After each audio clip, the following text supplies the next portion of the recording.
Oh man, please don't do this to me. So right before this game started, I was talking with someone, on complexity, and I was like, "Hey, do you have any fun facts I can use, in terms of this?" I was like, what are your opinions on triple triple?" And they straight up told me, we think triple triple is like a cool pocket pick. We're not really going to stress it. But right now, on the side of complexity gaming, they are going to be running at least what looks like a triple triple composition with Harbla on the Roadhog, Torque on the Zarya, JKW on the Reinhardt, Shake on the Anna, Joe Meister on the Lucio, and Nicholas on the Hanzo. So a little bit of a surprise, a little bit of variation, doing a 3-2-1 instead of 3-3, offering that little more damage and a little bit of push potential for that.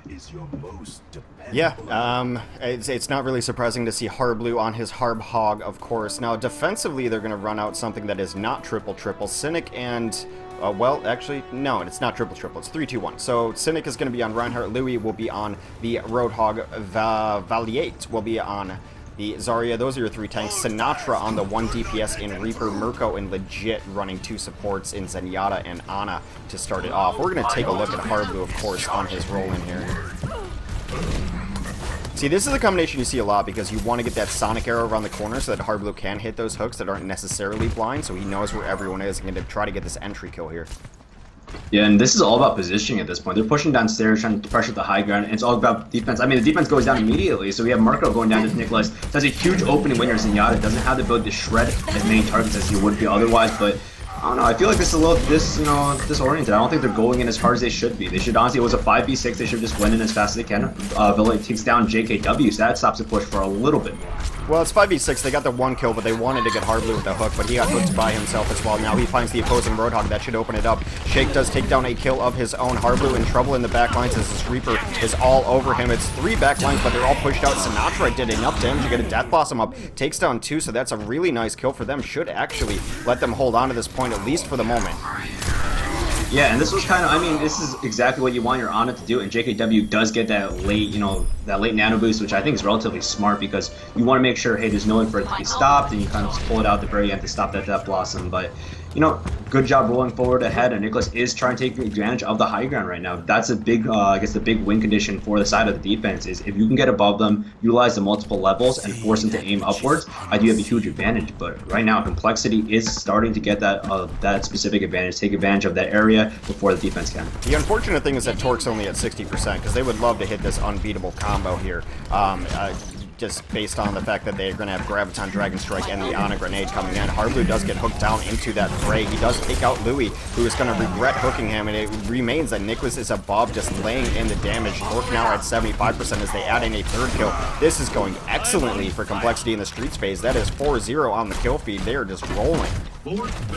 Yeah, I mean, this is kind of a difficult part because they need to figure out when to use their ultimates and when to change out the composition. They have 4, right now, Sinatra changes back to Reaper, realizing, hey, I don't think Genji's going to be as useful if we're going to break through so many kings so quickly, but a lot of options to stall out this stage. They have to make sure they manage it, though. There comes the giant combo. There's the Graviton into Grenade, into Dragon Strike. Only takes out Cynic throughout that, though. The Sound Barrier does come out on the side of the offense as they continue to push forward. Another Ana ultimate comes down on JKW as he's going to swing the hammer through. All nice and healthy. They add a couple more kills. Legit has to get out of there, but Shake takes down his counter number in Legit. They're going to try to stagger this Roadhog death as late as possible as Nicholas does end up finishing him with an arrow to the dome. So they are flying through this map. That has not been slowed down at all. The Death Blossom early from Sinatra was like the only thing that gave me a bit of pause. Since then, it has been all complexity. Yeah, and this is a lot about not taking advantage of the positioning, not using the fact that, hey, we had to create some area for our TPS dealers to do a lot of work.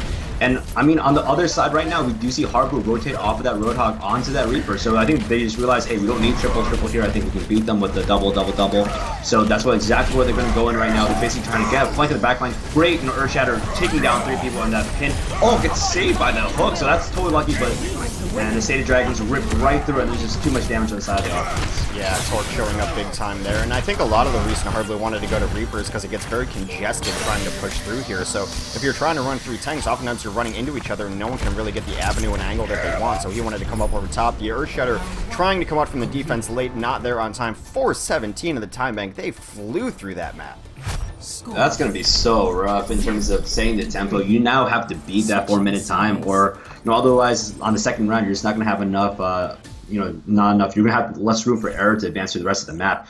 I do think they should have potentially switched their composition to something else, something a little more stally, but it just never looked like they got their feet set, and that's just the problem. I mean, if you die early, you give up a point, the call has to be made saying like, hey, either suicide now on the first point, let's get high ground for the second, make sure they can't jump down on top of us, not abuse the fact they have the advantage already with ultimates, and try to figure out a way to kind of break that through. But that's just not something they had.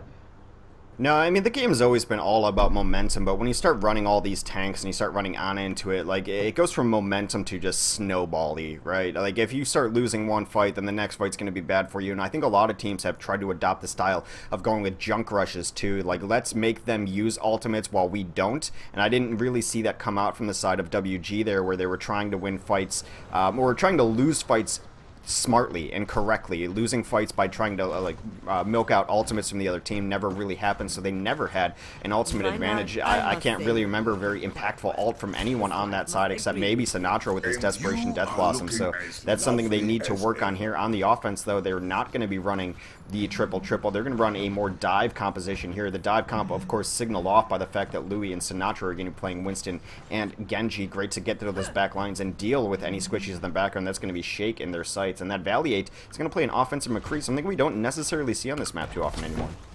Yeah, honestly, I really like the adjustment made by Nicholas right now, running the Reaper. I guess he understands, hey, they could comp, and this does cover it. Basically, it allows them a little more room to protect Shake. If you're running a Winston in there, Reaper is the best person to deal with it. You don't have to worry about protecting any of your backline support dealers. And I don't think they really value the Zen here. I think they like the ability to kite back with the Lucio speed boost, and also hey, less healing from Zenyatta means that you can upgrade your Ana ultimate that much faster. See what Valley can get in there. You're going kind of old school here, just kind of speed boosting him with Lucio, trying to get all the pressure going on in the world. Nicholas takes out Legit early on, though. That's one of their supports down that's going to really hurt them. Can Valley get some kills here? No. Harblue takes down Sinatraa as well. Already fighting 4v6 is this offense. Still no kills for the very aggressive offense. Louis does take down Shake, but that is way too late. That's the fight that's the kill they wanted to start the fight with, not end the fight with. So that is a brutal first push from the offense. Not a lot done. Dying as Zenyatta really early on in this fight is tough. Yeah, I really like the way that Nicholas was kind of very smart with his Reaper play. He didn't necessarily stay back and try to fight off all the divers, but instead he waited until the tank line dived through it and immediately took out the squishy back lines. And that initial Zenyatta kill was meant so much to them because that's less healing and less DPS overall. But Louis right on the background. That Earthshatter does catch one, I believe, on the way in, but they're just being so clean with it. They're kiting back in a way where they're not able to get much damage on them. And right now, they just look so good right now. compLexity could potentially defend this point. Well, Harblue took out Zenyatta again. That was legit. They had eyes on Harblue. They knew he was up there. They baited out the hook early, then decided to completely ignore him. You can't ignore Harblue, who just wants to feast on that back line. Took down Legit again early in that fight. He did end up dying himself there, though, so as the long walk to spawn re-initiates. Nicholas does have this Death Blossom. He's going over the top right now. It's going to come in right now. There it is. Nicholas comes in, takes on Legit yet again. He gets the Ana boost, takes down 3 in this fight. They've got no answers right now. They're not taking high ground. They're just kind of taking it in a really interesting way of like, let's just push the point forward, but they've been punished from the high ground twice now on these offensive pushes. Yeah, honestly, I think they're running out of options. I don't think they have the same idea with what their DPS dealers are. Like, as we mentioned before, McCree kind of gets negated by having a lot of tank lines. You just don't do nearly enough damage. You don't really have a good way to get past the shields and everything to attack the backline. I would really like to see Tracer, potentially Tracer, Genji, along with a Winston, but Louis has switched onto the Roadhog, so they're mainly looking for picks right here to hopefully take the defense out of position and capitalize on that. Well, he misses that hook. Cynic is going up over the top, though, has his Earthshatter at the ready. Earthshatter into high noon, still a very valid combination, but there is a shield in the way of most of that right now. They're going to try to take the positioning, pulling them to the back corner. Nothing coming out just yet. The high noon got absolutely nothing. They're going to get Graviton into this. Is there the follow-up? The Ana grenade, the really nice sound barrier does keep them live momentarily, but Harblue hits his whole hog into Graviton. That is a brutal combination that we've seen time and time again. Gets 3 kills off it immediately. They are going to finish up Louis, who is straggling in the back lines. We're down to WG's last push here. Yeah, and they awkwardly get staggered a little bit towards that end, but right now, I don't really think that McCree is doing what it needs to do. I think, honestly, if you ran a Reaper or a Tracer or something like that, potentially that could open up a lot of your diving options, a lot of different offensive looks you can give the enemy team. But they have that Dragon Blade, and that's all they really need right now. They also do have a Transcendence to back it up, give them a lot more health. But Nicholas Transcendence does nothing against this composition, though. They're just going to get Ana grenaded as soon as possible. He does come in, gets the Earthshatter down. Nicholas, meanwhile, takes down a couple. That is a very aggressive tank charge. Sinatra and Louis do add in a couple kills, so now we're fighting about 4v4 on the point as the tanks continue to push through. Harbu finds himself in corner, gets bullied out. Nicholas with an ambitious Death Blossom does not get exactly what he needs there. They finally do bust it through, and honestly, that Transcendence did more than I thought it had any right to do, and they nailed a nice Earthshatter. It's the first time in the entire map that WG has used their ults efficiently and effectively, because up until that point, they had not done so on their defense and on their offensive pushes, but now, 2 minutes and 30 seconds left to get through this second half. I think this is going to be still a little difficult because I think Harbu and Louis both have ultimates right now, but as we mentioned before, kind of a little critique on the other side of Weevil Geniuses was they didn't get the high ground dominance fast enough, right? Immediately compLexity is all on top of it. They know, hey, if we can contest this, force them to kind of run underneath us, especially on that bridge part. We have so much dominance in there. But really look at Harbu. Harbu is a monster on Roadhog. If you can get a great hook from the upper ground to the lower ground, or even just jump down and just try to push everything away. Yes, exactly what they do. Both of the Roadhogs get kills early on here. Cynic trying to add it up. There is a Dragon Blade off. That is Sinatra going absolutely ham. He gets a couple slices. Only 1 kill, 2 kills now. Did a ton of damage meanwhile. So Sinatra and Cynic going to combine for most of the team wipe. Cynic also brings enough damage that he's got his Earthshatter back up, which is nice if they're going to be trying to run through these doors. Him and Sinatra are combining to keep eyes on the team, and then when they do come out, it's going to be Cynic trying to hit that Earthshatter. Valiate also has his Deadeye at the ready too, so it could combine really well, but they do have an Ana ult that's going to be on JKW momentarily, you have to imagine. Yeah, that great Earthshatter, buying them a lot of time, and they do put it on Nicholas, which I feel is just more of a preference. But Sick does get the Earthshatter. Unfortunately, gets negated by the shield, but he still has an Ana boost. We get centered out, isolated by everyone else. That's actually a very interesting take. I do like the way that compLexity is using the nano boost. They're not putting it on JKW, especially if he has the ultimate or something else. They realize, hey, the ultimate does more than enough. If we can just land it on anyone, we don't need to then nano boost him for another one. So they do put it on Nicholas, trying to get some more damage out there. Interesting usage. I think a lot of people prioritize having the Reinhardt, but Reaper's ult is another great option. It does end up being team preference too, because we saw, when it's NIP, it's Fraggy who gets it like 100% of the time, unless he's died really early. And then when you see Reunited, they actually put it on Kib on occasion, which is sometimes, a little overkill, but they want to get everything they can out of Kib. That giant Graviton comes in, does grab 4 here from Torque as he's in the back line trying to clean up this mess that he's created. Yeah, there's no hope right there. And man, it's rough because that fight could have been better if Sinatra had not just been slept by Shake on that particular instance. But now he's going into the back line, does manage to burn a sound barrier, which I think maybe that's a little worth it. He's gonna die anyway, but they only have 15 seconds left. Yeah. I think he should have tried to live or get back in line. I don't think it was worth doing that. Well, I mean, this is a desperation push right now. You're going to see Mirko sound barrier and try to give them the best possible chance at this, but they're going to be pushing into another Ana boost as well. Here comes JKW, does get that Ana boost. 3 kills right away. Valiant does take down 1, but then gets killed in turn with a hammer to the dome. Only 2 alive for WG right now, and those 2 are not long for this world, as that is a desperation ultimate coming out from Louis. Completely cleaned up. compLexity takes first map Hollywood in rather dominant fashion. Finals. Yeah, I mean, gonna be quite frank, I don't exactly agree with Weevil's usage of their DPS champions. I do think McCree isn't such a great option. Sure, you get those headshots, you can land those dominant abilities, and maybe get a pick very easily, but because the supports on the triple compensation are so safe behind shield, behind literally large tanks and large masses of bodies, it's very difficult to get headshots on the back line. And sure, maybe getting headshot on at the right time wins you that game. But I'm just so doubtful how effective that was. And they do have Louis, who has been notoriously good for being a very competent tracer. And I'm kind of surprised they didn't put him on that tracer. Say, hey, we have 3 dive composition characters, just build off of each other and make life difficult for the backline. I think McCree is actually pretty fine as far as a 3 DPS combo, but the problem that you bring up is that they don't have enough damage for him to capitalize on it. The people don't realize that McCree is great on cleanup, that he does like the 100 damage or the headshots from far away, but that's only good if you're already chunking in that 100 damage. So I think he's good when you're running 3 DPS, not necessarily when you're only running 2, and 2 that aren't necessarily kind of that burst DPS. So I would tend to agree with your assessment there that they needed more damage, and McCree might not have been the best solution for it, but if you had McCree, Tracer, and Genji, then I think they all would have done better. Yeah, and that was I think we talked about this a few weeks ago when we casted, was it Kongdu? But they ran essentially, you know, a 4 DPS composition. They managed to deal with a triple tank line relatively well, mainly because, you know, you can break through, and you're exactly right in terms of cleanup and being able to pick off low health targets. If you're putting out a lot of damage during the intervals where Ana does not have ultimate, the tanks don't have, like, you know, high impact ultimates yet, and they're not going to burn it on like nothing, you can actually capitalize on having all that damage. So definitely alternatives to see. Maybe they'll be able to use it here on Dorado, which is another payload.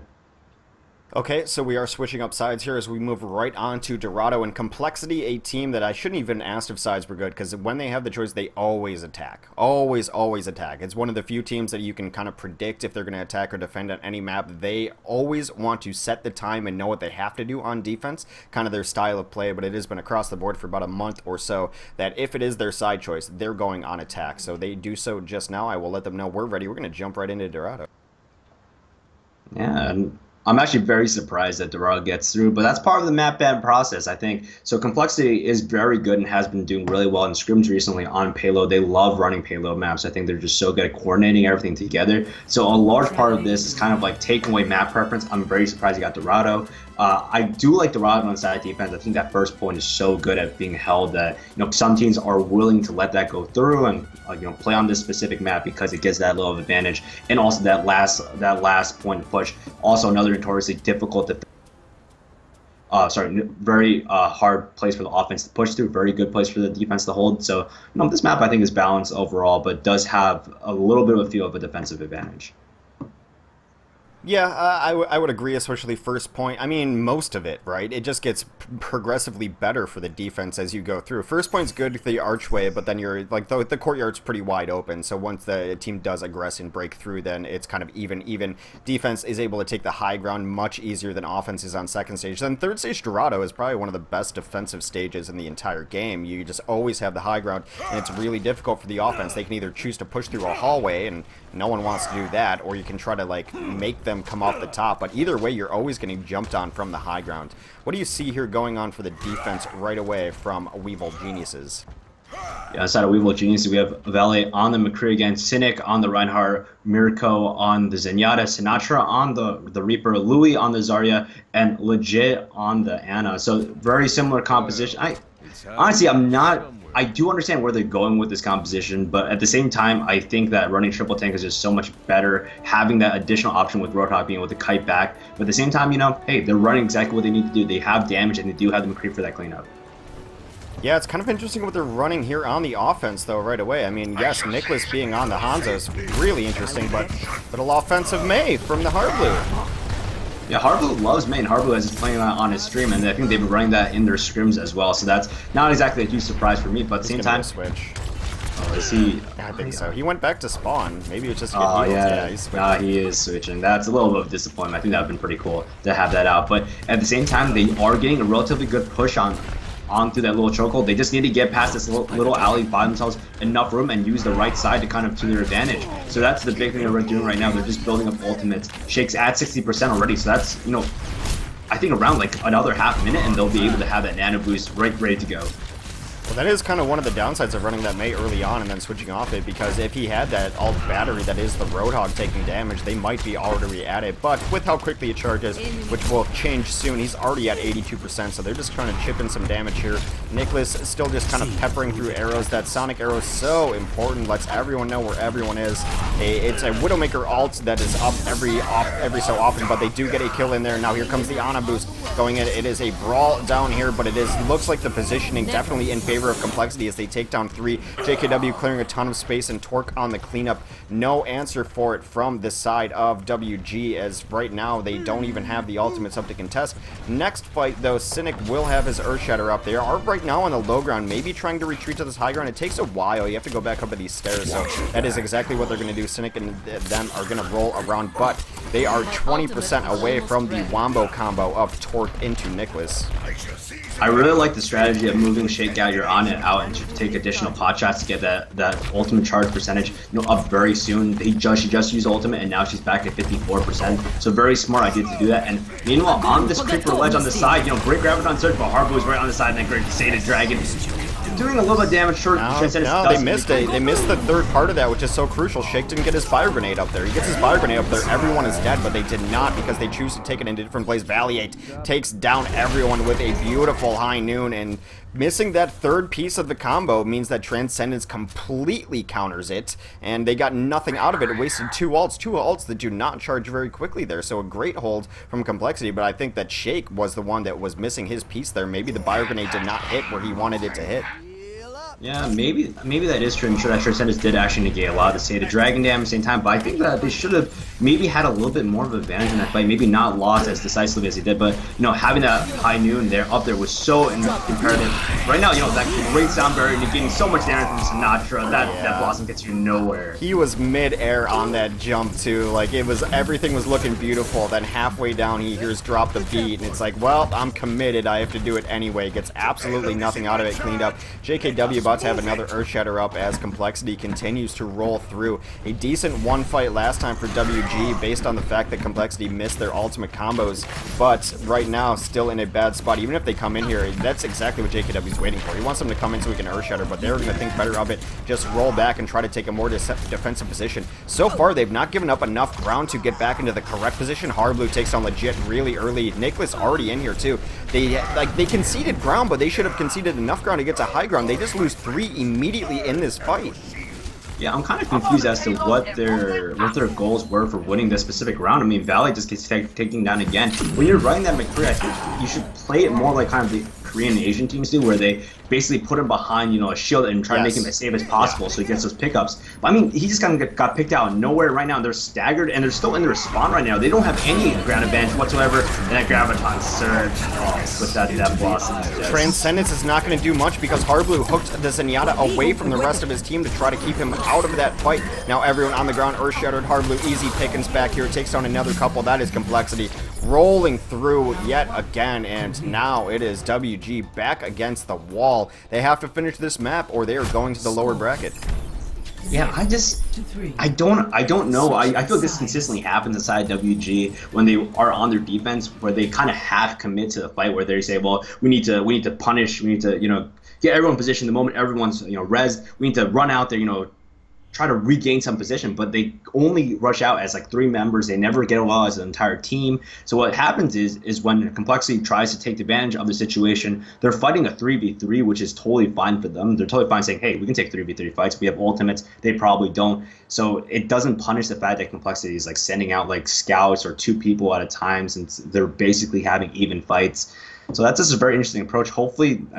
Hopefully they don't get punished on this end. I mean, it's kind of tough right now because you have an offensive advantage and they have Sinatra on the Genji. They want those team wipes, but that first point is so hard to defend, and I can definitely see the triple, giving large issues to the team on Sinatra. The Genji team. Hardblue's going to come up on, well, I mean, I'd say Roadhog, but he actually is toying around with Mei. Roadhog, I think, is a better choice here, but Mei can also hold down the left side. So really, if you're running Roadhog, he's going to hold down the stairs on the right side. If you're running Mei, she's going to hold down the main arch on the right side. And I think Dorado has always been a map where teams defensively need to cede a lot of ground. You have to give up a lot of ground to be able to get stabilized on this map. Now, they did that, but they gave up a lot of ground, but for what? They gave up a ton of ground going into last point, and then didn't even get in the correct position on last point. They were still on the ground, still getting chipped off, still getting hooked away. So if you're going to decide to give up the amount of ground they gave up rolling into second point just to defend last, then get yourselves in good position to defend last. They didn't. It looked kind of muddled, and they got cleaned up for it.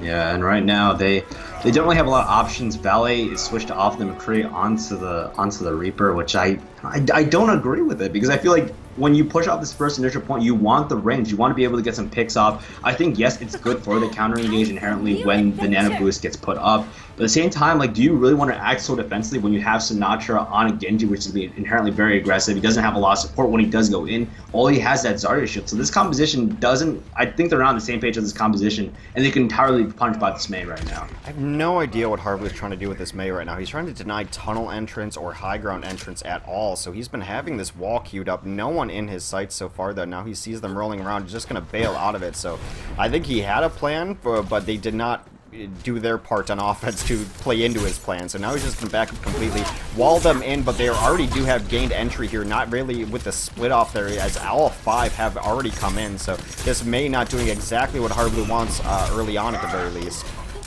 Yeah, luckily that wall does isolate them a little more, buy some more time for the side of the defense. But in the background right now, Sinatra just trying to pick off the next target he can. JKW does go down with the side of that biometric grenade. Sinatra does have, that healing debuff on him right now. They're not able to capitalize, and that nano boost right now on Nicholas, as we've seen so much before, just putting damage and putting people in coffins right now. But he does get that debuff again. Not a lot of damage that he can provide. Wraith forms out, and then they're back to resetting. I think the side of the offense has a little bit of advantage. That walk is a little short, but the defense has been holding up just long enough. Great earth shattering catches so many people. Yeah, Torque taking down his counter number in Louis 2. Nicholas does come in with his Death Blossom, but here comes an offensive nano-boosted Reaper as well, but everyone very healthy with the Soundbar. He's going to get charged into the wall and taking out JKW with a beautiful prediction charge there, taking him down as the offense now has to retreat. They're going to be on the chase, though, too, and this is what Mei can do for you. You want to get out? Nope, you're trapped in here with me. Cynic barely gets out with his life, but it was so close. This is rough. Harblue has the ultimate right now. He has that Blizzard. He has the ability to, demonstrate the area of control on the cart. The defense knows the offense needs to push the cart, and we just throw it onto the payload. We should be fine. Nicholas gets another nano boost, and they're just putting it right through, and that's exactly what you mentioned before. Shake kind of redeems himself a little bit, landing that pretty easy nano, like that bio grenade, to negate all that healing. Yeah, that's the one thing that scares me about the PTR patch. It's like, yeah, we're going to change your ultimate, but I think Bio Grenade is still so underrated, especially with all the CC that these kind of compositions run. If you throw a Bio Grenade into a Graviton, that's just it. Anyone can whisper into that clump of teammates and just absolutely destroy them. Bio Grenade's super strong, so making it a little stronger than PTR, we'll see how it works out, but I don't think she's been nerfed at all. She's just going to be playing a little bit different. Speaking of which, Legit does have his ultimate up as well. We'll see who they want to target onto that Graviton. Also up for Louis too. This is their last good push, with the ultimates up anyway. Louis trying to get in. Yeah, he does get great Graviton Graviton searching me back. Yeah, and great Dragon Blade Unsheathed unfortunately doesn't really get as much damage as one. Never mind, he takes down 2, takes down 3, and that's more than enough. Nicholas with that Death Blossom just doesn't do nearly enough. Joe Meister does take down Cynic in the backline, so they will be able to potentially stall it out just for a little more, which is all Harblue is doing, just trying to buy the team more time to regroup. And I think they might not be taking the immediate approach. JKW does seem to rush in to want to contest that last point. That looks like compLexity is going to funnel in a little slowly. And man, Harblue just bought them so much time. I thought that card was up far further than it should be. Yeah, it took 3 people to be back there and deal with him eventually, but now everyone is back in on this compLexity side. Cynic taking out JKW right away should help, as they are going to clean up more on this. So compLexity trying to just win it out there, knowing that they've had a couple good maps already, just trying to take the chance of possibly being able to end this set right there. They do not, though. Some nice plays out of WG brought it back for them, and now they got a couple ultimates to work with. Cynic's going to have his, but Harblue still has that Blizzard. Never threw it down there during his delayed tactics, and what a surprise. Shakehass is on a boost up yet again. Yeah, and I'm super excited to see what Harblue is able to do with this. Try to take advantage of that Bionade with that Mei combo. I think that's a kind of underrated combo people don't really talk about a lot more, but what better way to make sure everyone stays in the same place and then take all the damage from everything. Nicholas does go down with that Nano Boost, trying to get some little more damage. Earthshatter does catch him out along with, man, this is just a Blizzard that I guess came at a little bit of a wrong time. It came immediately after. It's very late. Yeah, there's no other way about it. That's extremely late. Not exactly what you want out of your Blizzard. It charges fast, but not fast enough to throw away like that. So they are going to be able to clean up on this point. A beautiful Earthshatter, as you mentioned, from Cynic. They're making the kills much easier to do after the fact. Now Torque is going to be the only one with his ultimate up. Torque, JKW perhaps will have their ults up on the second point. Now compLexity is not a team that likes to give up points for free. There is a Graviton on the other side, though, as Louis comes in, and here comes the Dragon Blade off the back of it too. He's just going to be dashing through this ball. Gets another 3K. Sinatra playing a much better Genji than he had earlier. He does get the Ana boost, which does help him through that. They're rolling through now. Signs of life from WG. Yeah, and they're on the side of compLexity's running through the same situation that we talked about before, where they're kind of being very halfway with how they want to defend. They're not fully committing to a stall tactic. They're trying to pressure at the same time and try to stall it out for a little more, drag on the time. And they know, hey, we have that 3 minutes 51 seconds. We can do that. But at the same time, they're not setting up, and they're giving them a lot more room than they should. On the other hand, Hardblue is now on the Winston. I think they're mainly going for the backline threats, and they're trying to basically capitalize on that. Yeah, they need to cause some chaos here because it does seem like WG has put it together team-wise, coordination-wise, and putting a Winston in the backline will always help you out. JKW gets really low. He eats a fire strike through the corner, ends up going down to the opposing Reinhardt, but still some nice pressure here on the cart from the defense of compLexity.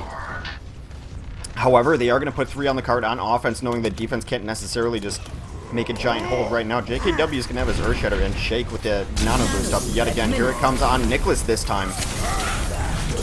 Yeah, he's just trying to claw into the background. Good Earth Shatter, catches Louis and Mirko. Kind of easy, I think easy 2 kills, yeah. And that's enough to say to the side of Weedle Genius is saying, hey, let's back off, let's regroup, let's try to figure out where our win conditions are. Sinatra's at 93% with his ultimate, so that's going to be a huge thing to watch out for. On the side of the defense, I do think they have Joe Meister who can potentially, react to that the moment he hears that, honestly, here's the ult going up, pops that ultimate around 5 people, 4 people, negate as much damage as he can. But a lot of this is going to be on Nicholas, potentially with the ability with that counter engage. He's hiding in the corner right now, and they are rotating through this side. He's going to have to hit one big chunky Hellfire and then Death Blossom. Check your corners, people. No one ever does. He's just going to roll in into this room, tries to take down. Beautiful play by Legit, taking down Nicholas right away. Really stalling out the defensive push. They're going to try to come in on offense right now, fighting in the hallway. Graviton does come up. Do they have any of the follow-through for it? They do get charged through from JKW, takes out Legit in the backlines. Hardblue also with another kill, so yes, they did Graviton in there, but no follow-up as Valiant will get taken out as well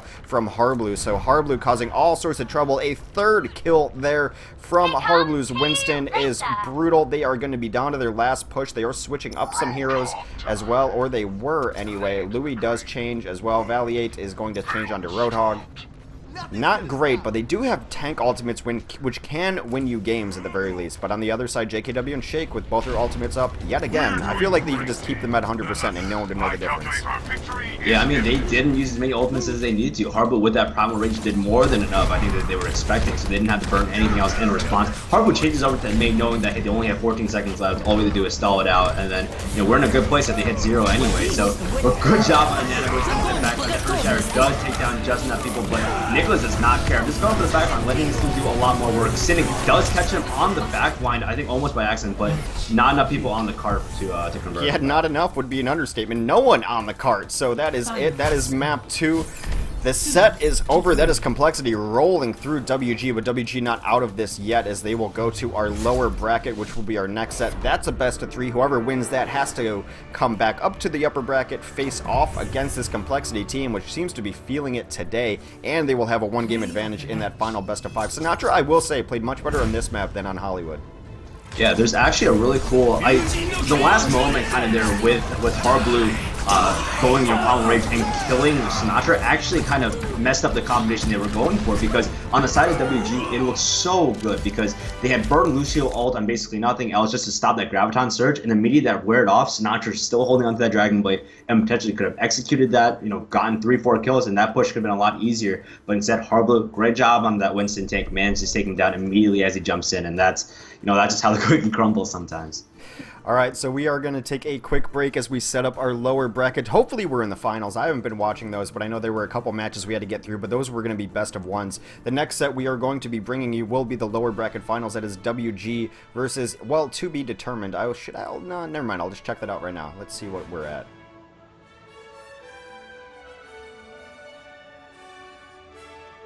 Good old bracket in chat, because I don't have this page loaded for whatever reason. Because I'm terrible. apparently. Alright, so it is Bat Burrito versus TIP, the 1% down still to do their best of 1. That is probably in progress, so the winner of that will face against the Weedle Geniuses. I've been calling them Weevil Geniuses because I think they should change their name to that, so I'm just going to keep saying it until they do so. We will take a brief break as we set that up. Thank you for watching. This is the GosuGamers North America number 20 extended edition. As we started this last week, we're finishing it this weekend. Thank you all for tuning in. Be sure to patronize our sponsors as we go to break, Ting, Maturino, and our friends at owkings.com. We're going to be right back. I'm Hex, that's Scribe. Follow us while you have a moment, and we'll set this up. Should be about like 5 minutes, maybe 10 at the most, but we'll be back momentarily. Thanks for tuning in.